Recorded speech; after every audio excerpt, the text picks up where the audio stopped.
Hello, hi, good morning, good evening, నమస్తే. Overseas ఎడ్యుకేషన్‌కి సంబంధించి చాలా మందికి అనేక రకాల క్వెషన్స్ ఉంటూ ఉంటాయి. అండ్ దీనికి సంబంధించి విదేశ్ కన్సల్ట్స్ సాయినాథ్ గారు ఎప్పటికప్పుడు మనకి డౌట్స్ క్లారిఫై చేస్తూ వచ్చారు. ప్రత్యేకంగా ఇవాళ యూకే గురించి మాట్లాడదాం. ఎందుకంటే యూఎస్‌లో ఒకవేళ అవకాశాలు తగ్గితే నెక్స్ట్ బెస్ట్ ఆల్టర్‌నేటివ్ యూకే అని అందరూ అనుకుంటున్నారు. సో, యూకేలో ఎడ్యుకేషన్ సిస్టమ్ ఏమిటి తెలుసుకుందాం. Sainath garu, thank you for giving us your time again. Always a pleasure అండి. Yeah! Thank you very much. So, UK అంటే ఒకటి అడ్వాంటేజ్ ఏంటంటే ఒక ఫ్లైట్‌తో మనం అలా జంప్ అయ్యి ఎళ్ళిపోవచ్చు. రైట్. ప్లస్ చాలా బావుంటుంది యూకేలో లైఫ్ అని విన్నాను. హ్మ్. క్వైట్‌గాను ఉంటుంది. హ్మ్. At the same time opportunities ఉంటాయి. యాహ్! అయితే ఇప్పుడు పర్టిక్యులర్‌గా ఏంటంటే మనకి ఇప్పుడు కొత్తగా యూఎస్ మనం చూస్తున్నాం కదా! ఇక్కడ ఏంటంటే చాలా మంది స్టూడెంట్స్‌కి ఈ రోజున యూఎస్‌కెళ్ళడం కంటే వాట్ ఆర్ ద బెస్ట్ ఆప్షన్స్‌లో సెర్చ్‌లో ఉన్నారు. దీంట్లో UK will be definitely a very good option for them to definitely consider. దీంట్లో ముఖ్యంగా ఏంటంటే మనకిక్కడ స్టూడెంట్‌కి ఎడ్యుకేషన్ ఫీజ్ ఏదైతే ఉందో ఇది మనకి యూఎస్‌లో కొంత ఫ్రాక్షన్‌లో ఇక్కడ మాస్టర్స్ కంప్లీట్ చేయొచ్చు. Right. So, which is as low as 12 lakh rupees నుంచి 20 lakhs is the maximum fees what they need to pay. Hmm. ఇది ఓవర్ ఎ పీరియడ్ ఆఫ్ 2 ఇయర్స్‌లో చక్కగా వెసులుబాటు ఉంటుంది వాళ్ళకి. ఓకే. ఈ ఫీస్ కట్టుకోవడానికి ఇన్‌స్టాల్‌మెంట్ ఆప్షన్స్ కూడా ఉంటాయి. హుహు. కాబట్టి ఏంటంటే ఫైనాన్షియల్‌గా బర్డెన్ ఉండదు. ఆ తర్వాత ఎడ్యుకేషన్ చేసేటప్పుడు కూడా స్టూడెంట్స్‌కి ఆఫ్ క్యాంపస్, ఆన్ క్యాంపస్ హ్మ్. జాబ్స్ అనేది యాక్చువల్లీ ఇప్పుడు అమెరికా వచ్చిన తర్వాత యాక్చువల్‌గా ఆఫ్ క్యాంపస్ గురించి డిస్కషన్ వచ్చింది. ఇప్పుడు ట్రంప్ వచ్చిన తర్వాత. కరెక్ట్. గతంలో ఏంటంటే యూఎస్‌లో స్టూడెంట్స్ కూడా ఏంటంటే చక్కగా బయట ఎక్కడైనా వర్క్ చేసేవాళ్ళు. Though it is illegal. ఎవరు దాన్ని పెద్దగా పట్టించుకున్నది లేదు. అయితే ఇప్పుడు ఈ పర్టిక్యులర్ మూవ్‌మెంట్‌లో ఏంటంటే అక్కడ ఆఫ్ క్యాంపస్ ఎప్పుడైతే టైట్ అయిపోయిందో అంటే స్టూడెంట్స్ చేసేవాళ్ళు కూడా స్వచ్ఛందంగా వాళ్ళు ఆల్రెడీ జాబ్ క్విట్ చేసిన పరిస్థితి ఈ రోజున. అయితే యూకేలో ఏంటంటే మనం ఎక్కడైనా ఇన్ క్యాంపస్ గానీ, ఆఫ్ క్యాంపస్ గానీ 2 లీగల్. అవును. దాని ద్వారా ఏంటంటే వీళ్ళకి చక్కగా ఎక్కడైనా జాబ్ చేసుకోవచ్చు. అండ్ యూకేలో కూడా బేసిక్ వేజ్ ఏదైతే ఉందో 11.7 పౌండ్స్ హ్మ్. అంటే దాదాపు రూ. 1,200 వాళ్ళకి ఒక గంటకొస్తుంది. హ్మ్. సో, చక్కగా వీళ్ళు ఒక 20 అవర్స్ పర్ వీక్ లీగల్‌గా వర్క్ చేసినా కూడా మంత్లీ దాదాపు వీళ్ళు ఒక రూ. 1,00,000 వరకు ఈజీగా వీళ్ళు ఆర్జించుకోగలుగుతారు. అంటే దాని నుంచి ఫీస్ కట్టుకొని లివింగ్ ఎక్స్‌పెన్సెస్ చూసుకోగలుగుతారు యాహ్! ఎగ్జాక్ట్‌లీ కొంతవరకు. అండి. సో, హ్మ్. ఆహ్, క ఒకవేళ యూకేలో యూనివర్సిటీలో సీట్ వస్తే గనక హ్మ్. దానికి మళ్ళీ దానికి క్వాలిఫైయింగ్ ఇవే ఉంటాయా ఎగ్జామ్స్? ఆ లక్కీగా ఏంటంటే మనకి యూఎస్‌కి మనకి జీమాట్ గాని, జీఆర్ఈ గాని, తర్వాత ఐఎల్టీఎస్, టోఫెల్ ఈ పరీక్షలు కంపల్సరీ ఉంటాయి. బట్ యూకేకి వచ్చేటప్పటికి ఏంటంటే ఎటువంటి పరీక్ష కూడా చేయకుండా హ్మ్. మనం ఇంటర్మీడియేట్ ఇంగ్లీష్‌లో చదివి ఉండుంటే ఇండియాలో బీటెక్ ఆర్ బ్యాచిలర్స్ ఇంగ్లీష్‌లో చదివి ఉంటే ఆటోమేటికల్లీ యూకే యూనివర్సిటీస్ ఏంటంటే మనకి without any TOEFL are IELTS హ్మ్. ఎగ్జామ్షన్ ఇస్తున్నాయి. రైట్. సో, ఎటువంటి పరీక్ష కూడా రాయకుండా నేరుగా వాళ్ళు అప్లై చేసుకోవడానికి అవకాశం ఉంది. హ్మ్. యూకే యాస్ సచ్ ఒక very very costly kind of place to live in అని అంటుంటారు. Okay. Is that right? So, అది అకామోడేషన్స్ మొదలుకొని. అవును. అది యాక్చువల్‌గా ఏంటి చాలా మందికి ఉన్న అపోహ అది. ఎందుకంటే ఇప్పుడు అబ్రాడ్‌లో ఎలా ఉంటదంటే మనకి సంపాదన బట్టి ఖర్చులండి. సో, యూకే దానికి అతీతం కాదు. సో, హ్మ్. అక్కడ సంపాదన కూడా ఎక్కువ. హ్మ్. అంటే ఇప్పుడు వాస్తవానికి నెలకొక 50,000-60,000 నెలకు ఖర్చయ్యాయనుకోండి. వాళ్ళు పార్ట్ టైమ్ జాబ్‌లో వారానికి 20 గంటలు అంటే చక్కగా ఓ శని, ఆదివారాలు 10 గంటలు చేసుకున్నా కూడా హ్మ్. వాళ్ళకి నేరుగా ఒక రూ. 1,00,000 వాళ్ళు సంపాదించుకుంటారు. హ్మ్. ఇది కాకుండా మళ్ళీ క్యాషువల్ జాబ్స్ చేసేది ఎలాగో చేసేవాళ్ళు చేస్తా ఉంటారు. అవును. సో, దాని ద్వారా వాళ్ళకి ఇంకో అదనంగా ఇంకో 50,000-60,000 వస్తోంది. సో, ఇలా ఎలా చూసుకున్నా కూడా వీళ్ళకి ఒక 1.5 లాక్ వరకు ఇన్‌కమ్ ఉన్నప్పుడు ఓ 50,000-60,000 ఖర్చులు తీసినా కూడా కన్సిడరేట్ అమౌంట్ వాళ్ళకి సేవింగ్ అనేది జరుగుతోంది. రైట్. ఇప్పుడున్న పరిస్థితుల్లో what courses are in demand అండి యూకేలో చదువుకోవడానికి? సో, యూకే ముఖ్యంగా ఐటీకి చాలా బావుంటుందండి. ఐటీకి మనకేంటంటే మిల్టన్ కీన్స్ తర్వాత వైట్‌ఫీల్డ్ ఈ 2 ఏరియాస్ అన్నమాట. మనకి హైటెక్ సిటీ ఒకటి ఉంటే అక్కడ 2 ఉన్నాయి. హుహుహుహు. సో, ఆబ్వియస్‌లీ ఉద్యోగ అవకాశాలు ఐటీలో చాలా ఎక్కువగా ఉన్నాయి. ఐటీ కాకుండా ఇంకా other fields of studies which is management కానివ్వండి, MBA or masters in all the management fields. తర్వాత ఇంజినీరింగ్ ఫీల్డ్స్, తర్వాత core field of electronics, mechanical, life sciences, తర్వాత ఫుడ్ ఇండస్ట్రీ.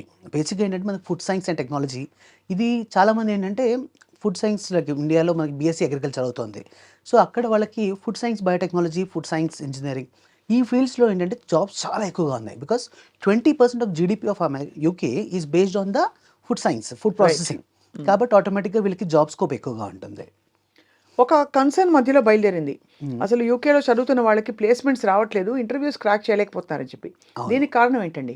సో, యాక్చువల్‌గా ఏంటంటే మనకి ఏ దేశం గూడా మనకు ఉద్యోగం రావాలంటే ఫస్ట్ పాయింట్ ఏంటంటే మనం సబ్జెక్టివ్ నాలెడ్జ్ ఉండాలి. అవును. సో, ఇక్కడేంటంటే యాక్చువల్లీ యూకేలో ఒక చిన్న ఫ్లా ఏంటంటే ఎడ్యుకేషన్ సిస్టమ్ అండి. అది ఎంత ఈజీయో అంత ఇంపార్టెంట్ కూడా దాన్ని ఫాలో అవ్వటం. ఏంటంటే యూకేలో మనలాగా ఇక్కడ సంవత్సరం మొత్తం చదువు చెప్పి సంవత్సరం ఎండింగ్‌లో ఎగ్జామ్స్ పెట్టడం కాకుండా వీళ్ళు assignments based education system. So, ఈ అసైన్‌మెంట్స్‌లో ఎలా ఉంటదంటే ప్రతి 15 రోజులకోసారి, నెల రోజులకోసారి వాళ్ళకి జరిగిన క్లాస్ మాడ్యూల్స్‌లో నుంచి వాళ్ళు అసైన్‌మెంట్స్ ఇస్తారు. హ్మ్. అయితే ఈ అసైన్‌మెంట్స్ యాక్చువల్‌గా 2 విధాలుగా చేయొచ్చు. ఒకటి చదువుకుని చేయొచ్చు. ఇంకోటి చదువుకొని చేయొచ్చు. హ్మ్. ఓ కొని కూడా అవుతుంది అక్కడ. కొన్ని కూడా అవుతుంది. అది ఓహో! Unfortunate thing. ఆ! ఏంటంటే అసైన్‌మెంట్స్ అనేది వీళ్ళు యాక్చువల్‌గా వేరే థర్డ్ పార్టీ సపోర్ట్ తీసుకొని, వేరే వాళ్ళు చేసిన అసైన్‌మెంట్‌ని వీళ్ళు చేసినట్టుగా సబ్మిట్ చేస్తారు. ఇల్లీగల్ కదా అది. ఇల్లీగల్ కానీ యాక్చువల్‌గా అనెథికల్ ఆల్సో. అనెథికల్ కూడా. అయితే అన్‌ఫార్చునేట్‌గా కొంతమంది దాన్ని ఫాలో అవ్వడం జరుగుతోంది. సో, ఇలా ఎప్పుడైతే జరుగుతోందో ఆటోమేటిక్‌గా ఏమవుతుందంటే వీళ్ళ ఉత్తీర్ణత అయితే పాస్ అయిపోతారు. బికాస్ చదువు కొన్నా పాస్ అవుతారు. కానీ ఆ తర్వాత చదువు కొన్నవాడికేమో నాలెడ్జ్ ఉండదు. అందువల్ల వాళ్ళేంటంటే తర్వాత 2 ఇయర్స్ స్టడీస్‌లో యూకేలో ప్రపంచంలో ఎక్కడ లేని ఎడ్యుకేషన్ సిస్టమ్ ఏంటంటే అండి చాలా మంచి పాయింట్. మాస్టర్స్ 2 ఏళ్ళు ఉంటే ఒక సంవత్సరం చదువుతారు. ఒక సంవత్సరం పూర్తిగా వాళ్ళు ప్రాక్టికల్ ఇంటర్న్‌షిప్‌లో ట్రైనింగ్. ప్రాక్టికల్ వర్క్ చేస్తారు. సో, ఈ ప్రాక్టికల్ వర్క్ చేయడానికి ఫస్ట్ సబ్జెక్ట్ నాలెడ్జ్ కావాలి. అవును. సో, మన వాళ్ళు ఎప్పుడైతే ఈ ఫస్ట్ ఇయర్‌లో షార్ట్ కట్స్ తీసుకుంటారో, హ్మ్. సెకండ్ ఇయర్‌లో సక్సెస్ రేట్ రావడం కొద్దిగా కష్టం. అది.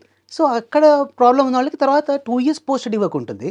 ఆ టైంలో కూడా వాళ్ళు జాబ్ పట్టుకోవడానికి సబ్జెక్ట్ లేకపోతే కష్టమవుతుంది. సో, అది. అందుకోసం నేను చెప్పేది ఏంటంటే మా స్టూడెంట్స్ అందరికీ కూడా కేవలం ఈ 4 ఏళ్లలో ఫస్ట్ 1 ఇయర్ స్టడీస్‌ని కొద్దిగా ఫోకస్ చేసి, పార్ట్ టైమ్ జాబ్ చేయకూడదని కాదు. చక్కగా శని, ఆదివారాలు 10 గంటలు చేసుకున్నా కూడా వారానికి 5 రోజుల్లో చదువు మీద కొంత ఫోకస్ చేస్తే 100% వీళ్ళు మంచి సెటిల్ అవ్వడానికి అవకాశం ఉందండి. రైట్. అండ్ ఆఫ్ కోర్స్ అక్కడ యూకేలో కూడా స్థిరపడ్డం అన్నది ఒక అందని కల అయితే కాదు. అబ్సల్యూట్‌లీ. ఈజీగా కోర్స్ కంప్లీట్ అయ్యాక సెటిల్మెంట్ ఉంటుందని చెప్తున్నారు. అది ఏ విధంగా అంటే అండి మనకి యాక్చువల్‌గా ఈ చదువు ఎడ్యుకేషన్ సిస్టమ్‌లోనే ఆ అవకాశం వెసులుబాటు దాంట్లో దొరుకుతుంది. ఎందుకంటే ఫస్ట్ ఇయర్ వీళ్ళు చదివిన తర్వాత సెకండ్ ఇయర్ ఎప్పుడైతే వీళ్ళు ఇంటర్న్‌షిప్‌లో ఉంటారో వీళ్ళు ఏదో ఒక యూకే బేస్డ్ కంపెనీలో వర్క్ చేస్తారు. Exactly related to the field of studies.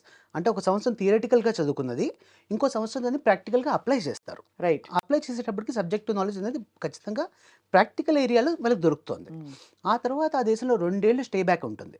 ఈ 2 ఏళ్ళు అంటే బేసికల్లీ 2 ఏళ్లలో ఎవరైనా వ్యక్తి పార్ట్ టైమ్ జాబ్ కాకుండా ప్రొఫెషనల్ జాబ్ పట్టుకోలేకపోతే ఆ తర్వాత ఇండియాకొచ్చినా ఆ జాబ్ దొరకదు. ఓహో!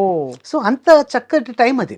ఏది ఆహా! పూర్తిగా 2 ఏళ్ళు ఆ దేశంలో ఉండి ఉద్యోగం వెతుక్కోవడానికి. అవును. సో, సబ్జెక్టివ్ స్కిల్స్‌ని మళ్ళీ ఒకవేళ చదివేటప్పుడు గానీ, తర్వాత మిస్ అయినా కూడా వీళ్ళు మళ్ళీ దాన్ని కొద్దిగా బ్రషప్ చేసుకొని ప్రాపర్ ఛానెల్ ద్వారా వాళ్ళు సెర్చ్ చేస్తే గనుక ఖచ్చితంగా జాబ్స్ దొరుకుతాయి. అంటే దాదాపు మీరు వడ్డించి విస్తట్లో పెట్టొచ్చు కానీ, ఆ చొరవ చూపించి సరిగ్గా దాన్ని మొత్తం అంతా కూడా వంట పట్టించుకునే బాధ్యత స్టూడెంట్‌పై ఉంటుంది. 100% ఆ ఉంటుందండి. అవకాశాన్ని. వన్ అది ఈజ్ మీరు చెప్పినట్టుగా అడ్వాంటేజెస్ 10-20 లాక్స్‌లో హ్మ్. Per year total fees. Total fees. Total fees. 10-20 లాక్స్‌లో పూర్తి చేసుకోవచ్చు. యెస్. అక్కడ so many number of hours అవి ఇవి అని వర్క్ చేసుకోవచ్చు. యాహ్!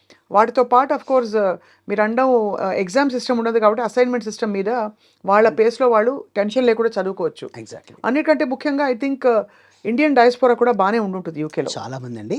ఇప్పుడు యాక్చువల్‌గా మన తెలుగు వాళ్ళ కమ్యూనిటీ చాలా బాగుంది యూకేలో. సో, వీళ్ళ ద్వారా ఏంటంటే మనకి పియర్ సపోర్ట్ బాగా దొరుకుతుంది. అంటే వీళ్ళు వెళ్ళినప్పుడు క్లాస్‌మేట్స్ కానివ్వండి, ఆల్రెడీ సీనియర్స్ ఉంటారు. మన భారతీయుడు అధినేటే అయ్యాడు గదండీ! అవునండి. సో, ఆబ్వియస్లీ ఏంటంటే ఇక్కడ మన ఇండియన్ స్టూడెంట్స్‌కి అక్కడ సపోర్ట్ కూడా బాగా దొరుకుతుంది. అండ్ మోస్ట్ ఇంపార్టెంట్‌లీ ఏంటంటే ఈ 10-12 లాక్స్, 15 లాక్స్ స్పెండ్ చేయలేని వాళ్ళకి కూడా ఏంటంటే ఈ రోజున బ్యాంక్స్ అన్నీ కూడా విరివిగా లోన్స్ ఇస్తున్నాయి. సో, ఎడ్యుకేషన్ లోన్ కూడా ఈ రోజున గతంలో యూకేకి ఏంటంటే లైక్ ఎడ్యుకేషన్ లోన్‌కి ఏదో మార్ట్‌గేజ్ చేస్తే ఇచ్చేవాళ్ళు. ఇప్పుడు చక్కగా unsecured loan up to 40 lakhs కూడా బ్యాంక్స్ ఇవ్వడానికి ముందుకొస్తున్నాయి. కాబట్టి లోన్స్ కూడా ప్రాబ్లమ్ కాదు. సో, ఎడ్యుకేషన్ లోన్ పెట్టుకొని చక్కగా ఎలా అయితే యూఎస్‌కి ప్లాన్ చేస్తామో అలాగే యూకే చేసినా కూడా ఖచ్చితంగా వీళ్ళు పెట్టిన రూపాయికి రూ. 10 ఈజీగా సంపాదించుకోవచ్చు. వాట్ అబౌట్ మెడికల్ కోర్సెస్ ఇలాంటి వెరీ ప్రొఫెషనల్ ప్రోగ్రామ్స్ అండి? అవును. మెడికల్ కోర్సెస్‌లో ముఖ్యంగా ఏంటంటే ఎన్‌హెచ్‌ఎస్ అని ఉంటుందండి యూకేలో.